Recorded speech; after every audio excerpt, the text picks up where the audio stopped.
¿Qué tal, amigos? Buenas noches, espero que estén muy bien. Les mando un fuerte abrazo, Roberto Córdoba. Hoy 11 de marzo, estoy muy contento por estar aquí.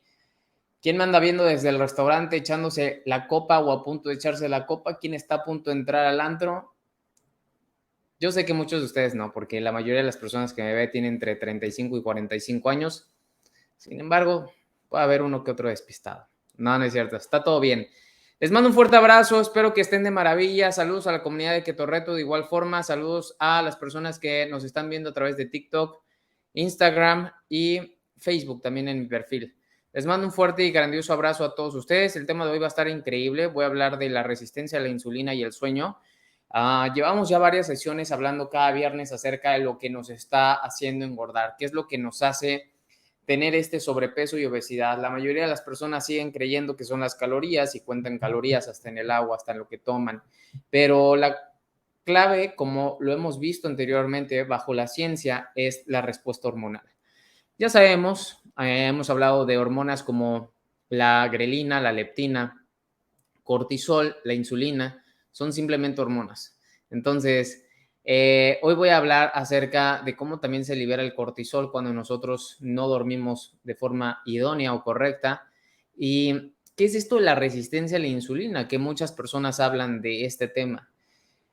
Esto que te voy a compartir a continuación te va a ayudar bastante a generar conciencia, despertar una parte de ti que a lo mejor no estás poniendo atención. Es muy fácil decir, con unas abdominales y sentadillas ya lo quemo todo. Mañana 30 minutos en el cardio o 40 minutos ahí en el bosque. No, no funciona así. Acuérdate que las calorías que han impactado tu cuerpo son calorías que ya impactaron. Es como cuando siempre les hago la referencia. El dinero que perdiste ya nunca lo vas a recuperar. Ganas nuevo dinero, pero ese dinero no se recupera. Tuviste que hacer cosas diferentes, distintas, invertir tiempo, recursos, esfuerzo y mente para ganar nuevo dinero. Y es lo mismo cuando pasa en la cuestión calórica. La cuestión calórica o la energía reservada ahora como grasa no quiere decir que me voy a recuperar mañana en el gimnasio quemando 300 calorías. No, el daño ya está hecho. Ahora, ¿cómo vamos a nosotros poder progresar acerca de esto? Pues muy fácil, entendiendo que todo es hormonal. ¿Sale? Entonces, si están listos para que comencemos, pues vamos a darle con todo. Vamos a comenzar con esta extraordinaria sesión. Primero quiero hablarles acerca del sueño, ¿ok? Aquí quiero compartir un poquito de mi experiencia, como a lo largo del tiempo me he dedicado a investigar y me ha gustado mucho cómo generar, de cierta forma, atajos sostenibles hacia el cuerpo.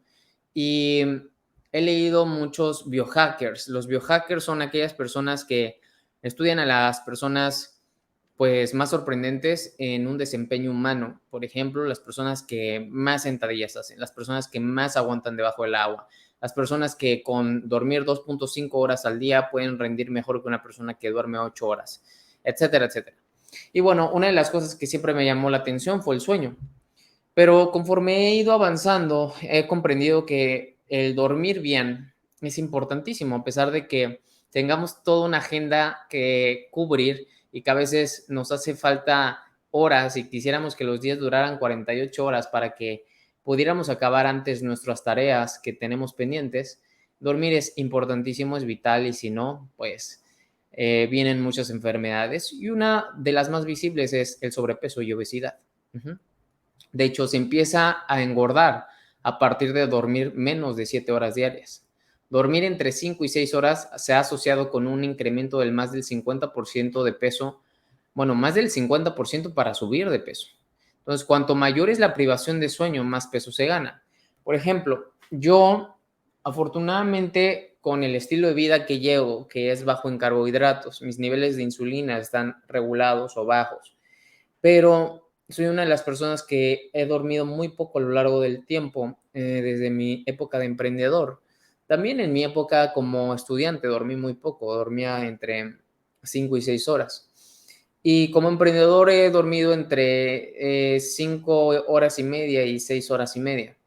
Pero hoy estoy priorizando mi sueño debido a que estoy entendiendo mejor la forma hormonal en cómo responde pues mi organismo a este estado natural que debemos tener.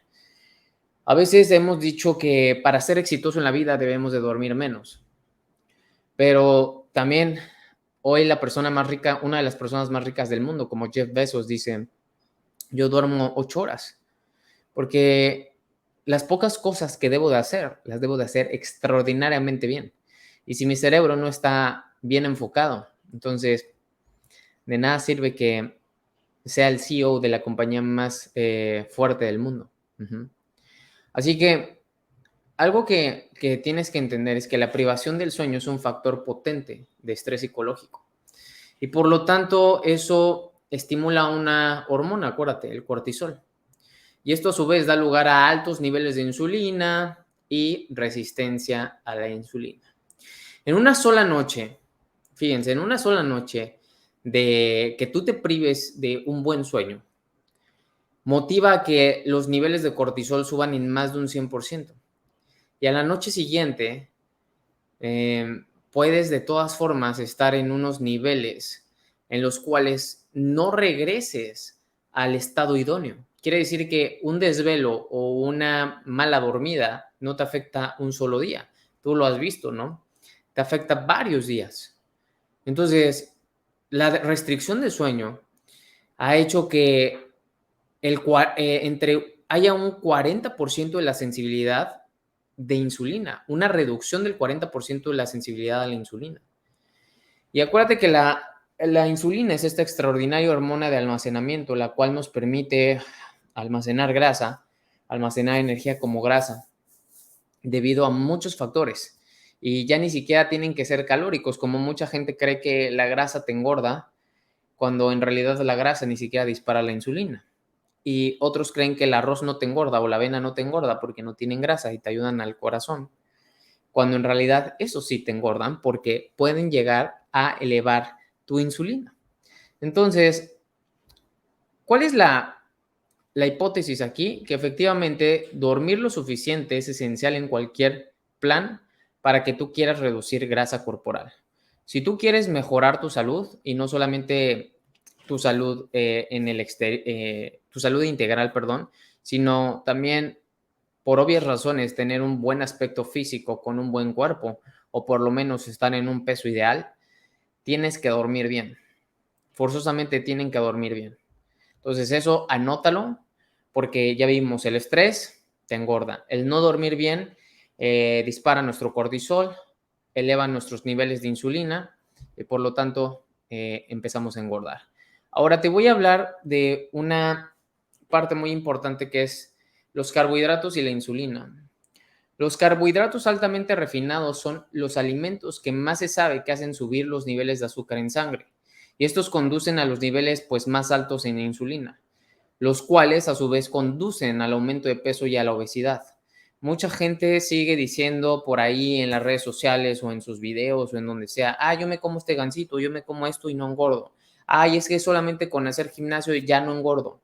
Acuérdate, es una respuesta hormonal, no es una respuesta calórica, es una respuesta hormonal. Sí, posiblemente debido a tu masa muscular, debido a la cantidad de energía que demandan tus cargas, puedes de cierta forma aminorar el daño. Mas no quiere decir que de todas formas no estés teniendo una respuesta hormonal que esté afectando paulatinamente a largo plazo a tu organismo. Ahora, eso es algo extra de lo común o de lo ordinario, debido a que la mayoría de las personas no tienen una masa muscular enorme, debido a que la mayoría de las personas no hacen cargas explosivas o la mayoría de las personas no hacen ejercicios como muchas personas que jactan de decir, yo me como este gansito o puedes hacer esto y mañana lo quemas en el gimnasio. No funciona así. No funciona así y sácate esa idea arcaica, ¿ok? Ahora, lo interesante es cómo nosotros, pues, desarrollamos esta resistencia a la insulina, porque el cuerpo humano se caracteriza por un principio biológico fundamental que es la homeostasis, ya lo habíamos contado. Porque cuando el cuerpo reacciona dirigiéndose a la dirección opuesta para acercarse a su estado original, por ejemplo, si sentimos mucho frío, el organismo se adapta aumentando eh, la generación de calor. Empezamos a temblar y la temblorina genera vibración en nuestro cuerpo, en nuestras células, haciendo que se regule un poco nuestro cuerpo. Si sentimos mucho calor, pues sudamos, ¿no? Pero, ¿qué pasa cuando el cuerpo genera ciertas resistencias? En muchas cosas puede generar resistencias, ¿eh? El cuerpo resiste los cambios que comúnmente le sacan de su zona de confort por medio de adaptarse a nuevos cambios. Ujú. ¿Y qué sucede en el caso cuando se está resistiendo a la insulina o te vuelves resistente a la insulina?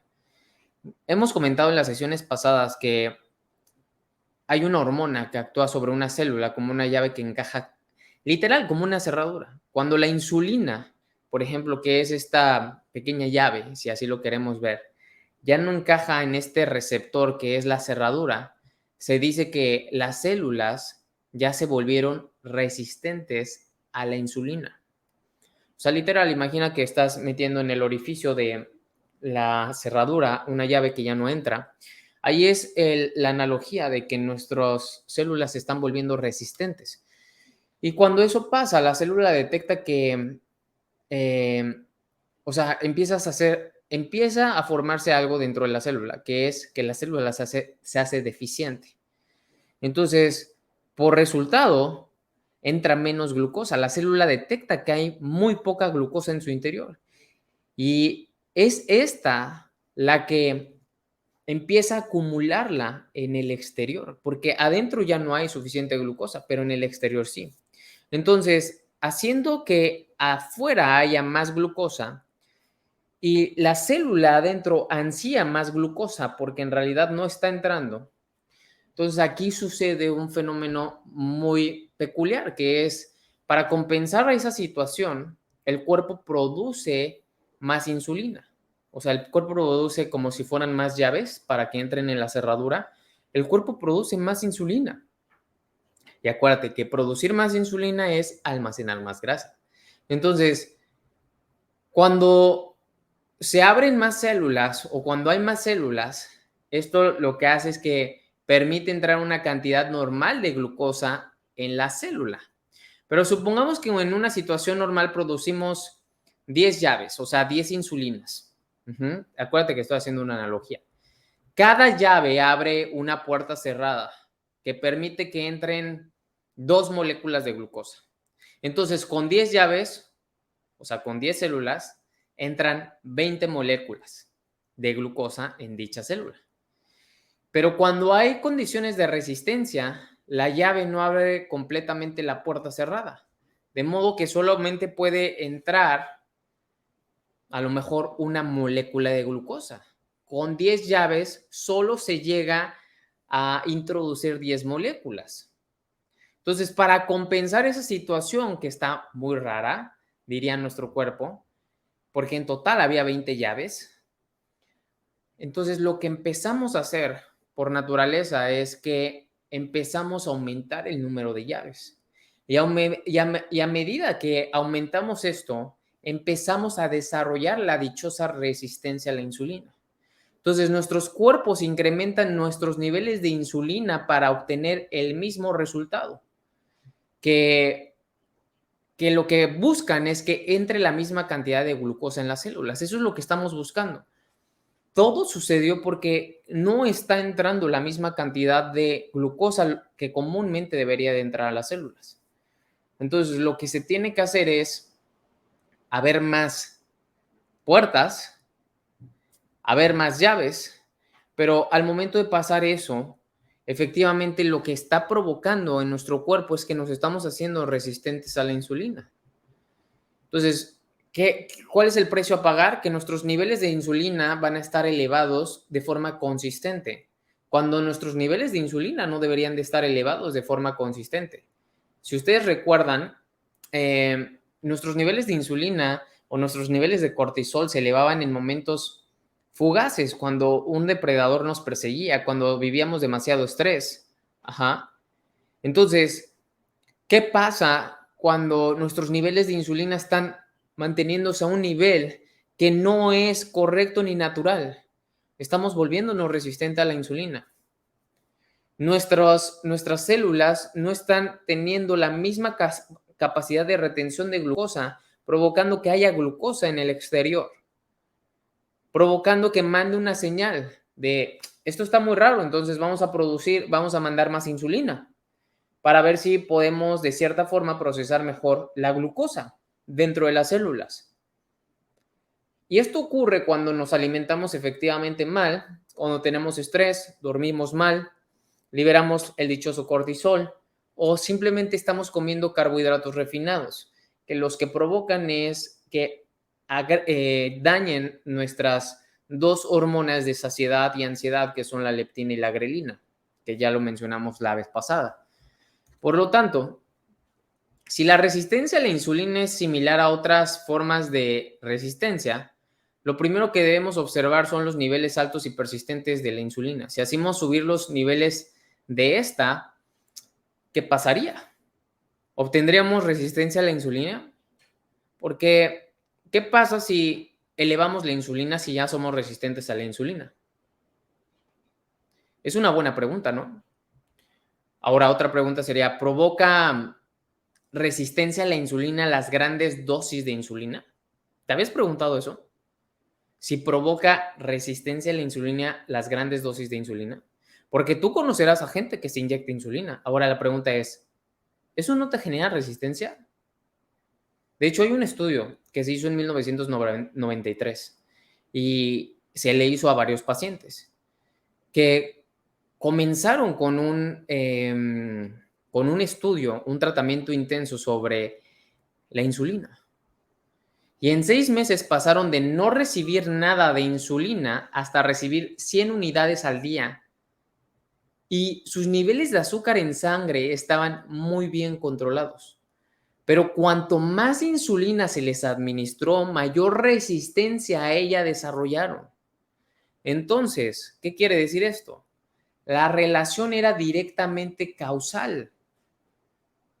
O sea, era exactamente lo mismo que lo que existe entre un cuerpo y nuestra propia sombra. A pesar de que nuestros niveles de azúcar puedan mejorar o los niveles de azúcar de esas personas mejoraron, ¿qué crees? Su diabetes empeoró. ¿Por qué? Porque se le dieron dosis de insulina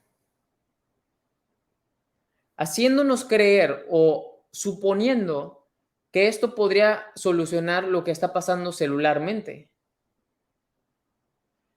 Pero si le brindas dosis de insulina, por obviedad 1 y obviedad 2, te vuelves también resistente a la insulina. Por lo tanto, si estamos atacando una diabetes e inyectamos insulina, hace rato me contactó un señor que es hipoglucémico. Me decía, tengo miedo de que bajen mis niveles de glucosa haciendo este tipo de alimentación, porque sé que se tiene que alimentar uno bajo en carbohidratos y yo me inyecto insulina. La pregunta es, ¿por qué nunca ustedes han preguntado cómo solucionarlo en dado caso que tengan este padecimiento? Porque no solamente tu diabetes va a empeorar. Esos pacientes o esa gente, por ejemplo, en el estudio, engordaron 9 kilos. A pesar de que se redujo sus calorías, 300 calorías diarias, no importaba. Porque muchos de ustedes siguen sin entender que la respuesta a la solución de su sobrepeso y obesidad no viene en la cuestión calórica, viene en la cuestión hormonal. La insulina no solo causa resistencia a la insulina, señores, también provoca un aumento de peso. Ahora, ¿qué pasa con la obesidad a lo largo del tiempo? Porque sabemos que la insulina ocasiona resistencia a la insulina, pero la resistencia a la insulina también da lugar a unos niveles altos de insulina.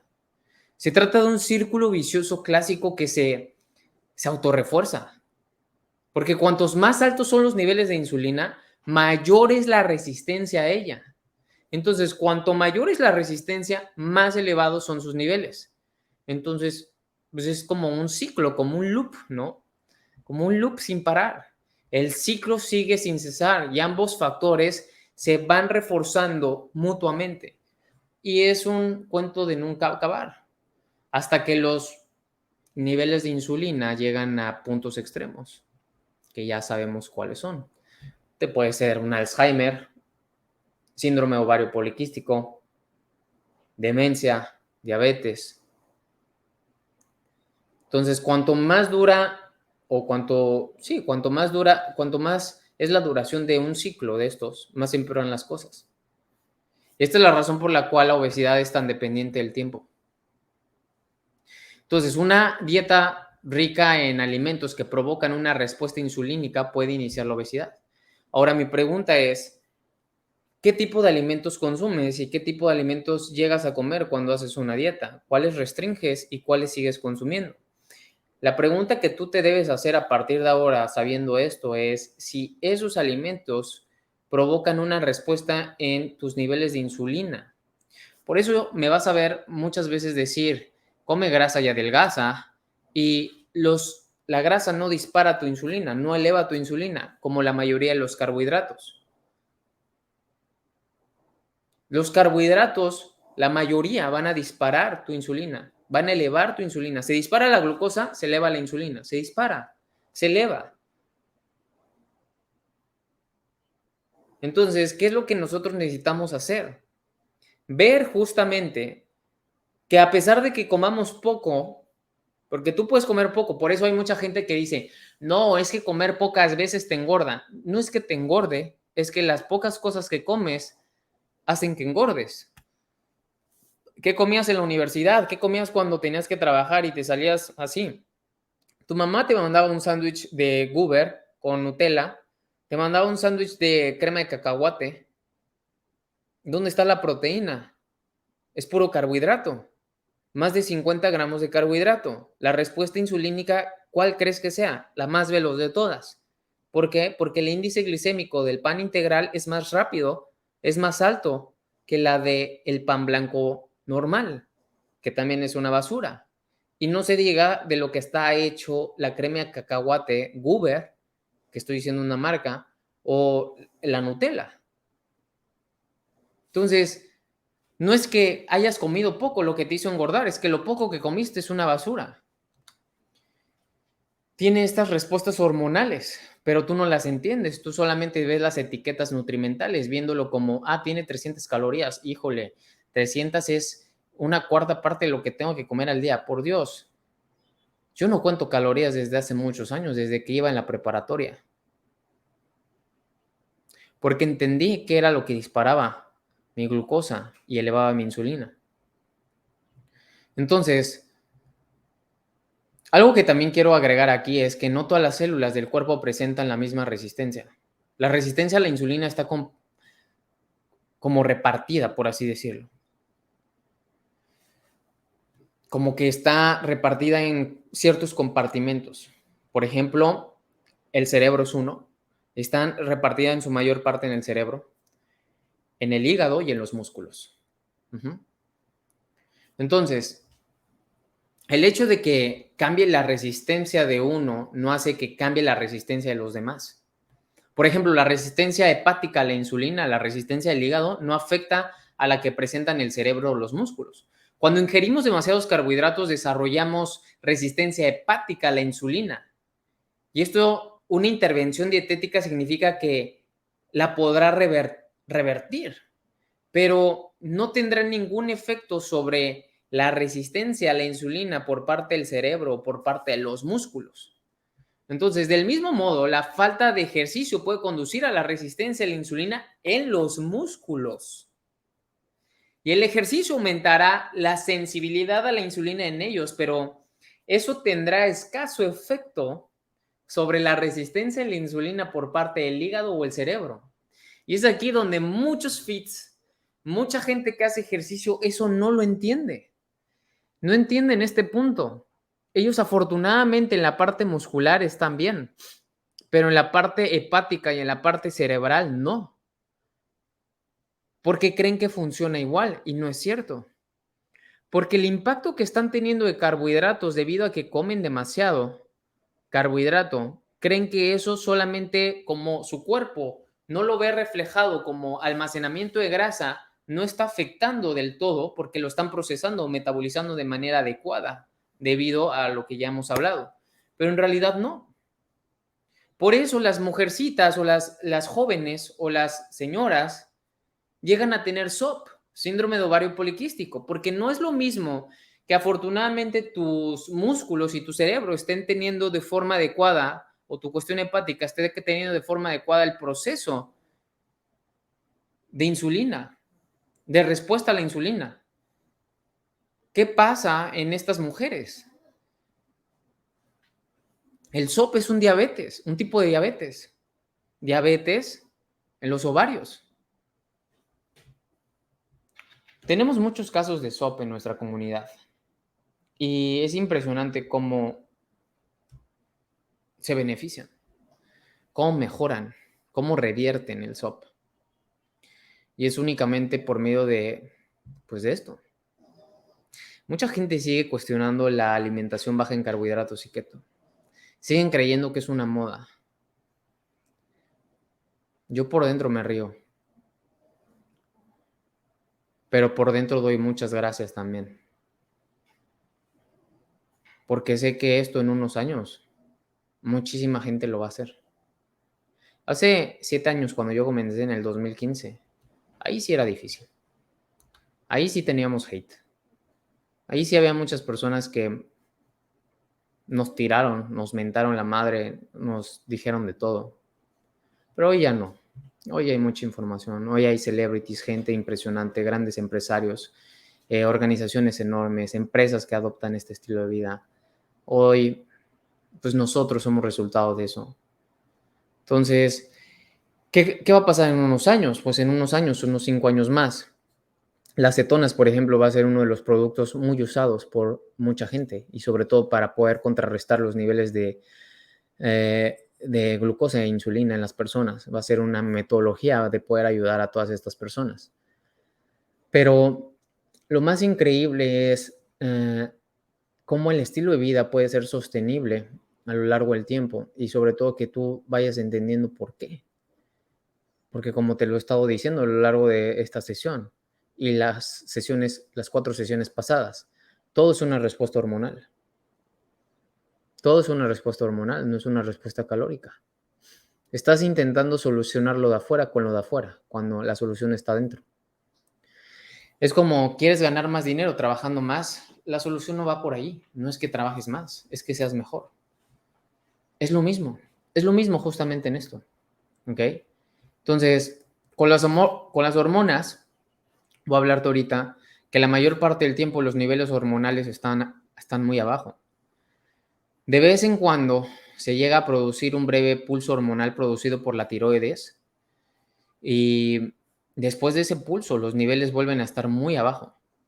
Y al alternar los niveles bajos y altos, el cuerpo no tiene la oportunidad de adaptarse. El pulso breve de la hormona hace que antes de que pueda, el pulso de la hormona hace que no pueda tener ninguna respuesta a desarrollar resistencia a la insulina. Entonces, en el caso de la resistencia a la insulina, son significativos tanto en la composición de las comidas como en el horario en el que se toman. Estos dos son los componentes fundamentales de esta. O sea que debemos de tener horarios para comer, Robert. Debemos de tener pues ahora sí que estructurado nuestra alimentación. No y sí. La mayoría de las dietas te dicen come cada 3 horas y media. Pero muchos de ustedes terminan de comer incluso hasta las 10 de la noche. Te voy a decir los horarios en los que tú debes de comer. Tú puedes comer en cuanto haya salido la luz solar y en cuanto se meta la luz solar. Ahí se cumple tu ciclo circadiano. Ahí se cumple tu ciclo circadiano. Si tú comes después de esos horarios, tiendes a engordar. Entonces, los tipos de alimentos consumidos influyen, sí, con los niveles de insulina.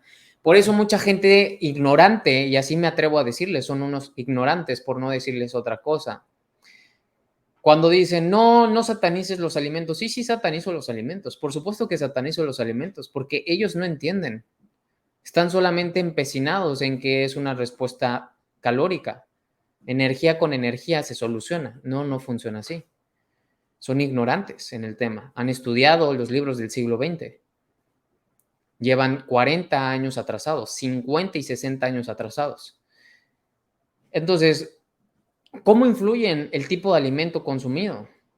Pues primero debes de entender cómo tú haces una prueba. ¿Cómo se procesa una cucharada de aceite de oliva y cómo se procesa una cucharada de azúcar en tu cuerpo? Nada más piensa en eso. ¿Es lo mismo? No, no es lo mismo. Incluso a pesar de que la cucharada de aceite de oliva tenga 200 calorías más o 150 calorías más, dependiendo del tamaño, te va a engordar y va a tener una respuesta abismal de manera hormonal la cucharada de azúcar. Ajá. Entonces, no es lo mismo, no es lo mismo. La gente dice, todo en medida, no satanices, una dieta equilibrada. ¿Qué es equilibrado? ¿Qué es equilibrado? Porque ellos equilibrados dicen, mira, mientras tú comas así y no te pases de estas calorías y hagas ejercicio y tomes tanto de agua. No, señores, eso no existe. Sáquense eso de la cabeza. Esas teorías son tan antiguas, tan antiguas y tan arcaicas, como la gente que se sigue metiendo clenbuterol. O sea, estamos en el siglo XXI, en la era digital, en donde nadie te puede engañar, en donde la información está. Todavía hay gente creyendo en esas tonterías. Y claro, cuando uno habla de eso y les refuta por medio de videos, como ellos están acostumbrados a hablar solamente de ese tema, creen que esa es la verdad absoluta. Pero nada más quiero que voltees a tu periferia y a tu alrededor y en tu trabajo y en donde estés. 80% de la población con la que convives tiene sobrepeso y obesidad. ¿Estoy equivocado?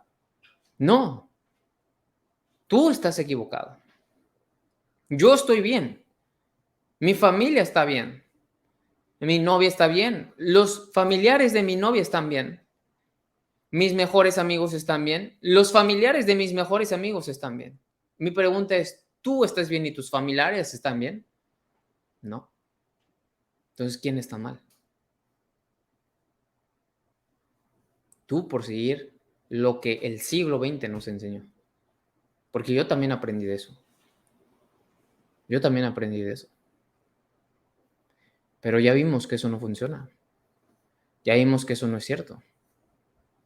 Y ese es mi propósito, estarte ayudando. Ahora, hay lo que decíamos, que la mayoría de los nutrólogos dicen 3 comidas y 2 snacks, o no picar entre horas. Las autoridades nutricionales, el plato del buen comer, la pirámide nutricional, ha dicho que picar entre horas es bueno, que comer más a menudo hará que estemos más delgados. Y muchos especialistas en obesidad y muchos médicos sugieren que comer incluso con más frecuencia cada 2 horas y media te va a beneficiar. Y pasamos hasta 18 horas en el estado de la insulina, en un punto consistente, dominante, y solo 6 horas en un estado donde nuestros niveles de insulina bajan. Hablando y haciéndote entender lo que te expliqué anteriormente, si nuestra insulina está en un nivel alto consistentemente, eso provoca que sigamos teniendo mayor respuesta a más niveles altos de insulina, provocando que sigamos almacenando grasa en lugar de que se regule y baje nuestros niveles de insulina. Entonces, cada 2 horas y media estar comiendo es bueno. ¿Por qué crees que los diabéticos no se curan ni revierten la diabetes? Porque cada 2 horas y media, cada 3 están comiendo. Y su frutita o lo que tú quieras. Entonces, el incremento de estar comiendo ha llevado a la persistencia de los niveles altos de la insulina. Por eso se les invita a hacer ayuno. Se les invita a comer en una ventana de alimentación 8. En 8 horas comer todo lo que quieras. Varias veces si quieres, pero en 8 horas y 16 descansa. Y ahora imagínate en todos esos refrigerios que tienes o esas sesiones en donde te vas a las maquinitas o a las máquinas dispensadoras, las vendor machines, donde sacas un gansito, sacas una coca, sacas una paleta Ricolino, lo que tú quieras. Entonces, ¿ahora entiendes por qué estás obeso y tienes sobrepeso?